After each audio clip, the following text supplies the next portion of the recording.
What's up, ladies and gentlemen? Welcome to another episode of Configuring Cisco Threat Response. I'm Adi Shankar from Cisco's Security Integrations team, and in this tutorial, we'll walk through configuring the Firepower module in Threat Response.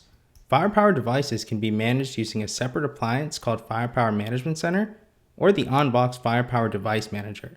Both management methods can send events directly to the cloud or via a syslog server acting as a proxy. This video will focus on sending events directly to the cloud from Firepower Device Manager. FDM is an on-box, web-based management system for Firepower devices. It's easy to use and offers the ability to configure file, intrusion, access control, and identity policies along with security intelligence. Threat Response can leverage the inspection and traffic filtering capabilities of Firepower in conjunction with other technologies to proficiently get to root cause of a security threat. A quick look at our agenda here. First, we'll see a basic investigation before configuring the Firepower module. Next, we'll do a step-by-step walkthrough of the module configuration. And finally, we'll return back to our original investigation to see the added functionality. Let's kick this video off with a very simple investigation. I'll investigate a public IP address of 103.22.180.16. In the modules dropdown, we can see that only the umbrella module has provided a judgment. Looking at the relations graph, we can see that my environment has not reported any sightings for this IP. We'll take a second look after adding the Firepower module. Let's navigate to the Firepower Device Manager UI. Firepower integration with Threat Response began in version 6.3, but I recommend using at least version 6.5. 6.5 brought the ability to send intrusion, malware, and security intelligence events to the North American or the European cloud directly from FDM. At the top of the device page, we can see that I'm using version 6.5.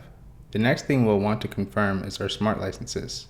Since Threat Response uses your smart account to register devices to the cloud, this configuration is not supported in evaluation mode or in an out-of-compliance state.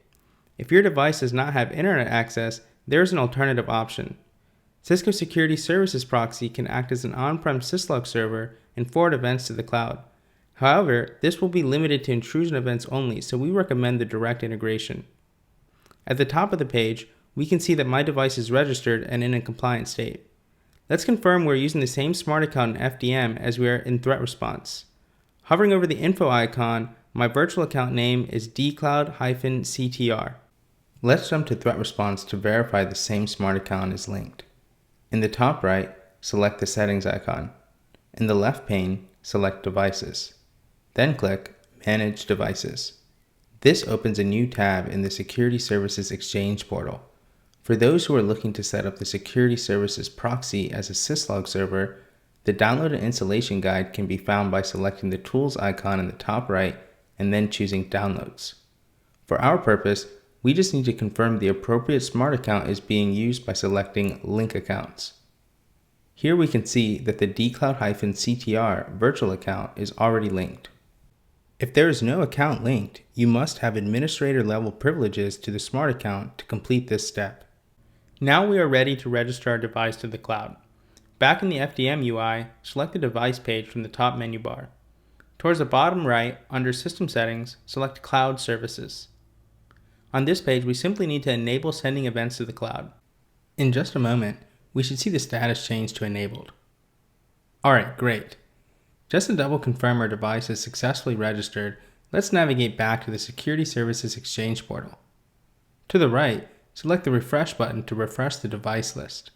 Don't worry if you don't see your device immediately, as it may take a minute or two.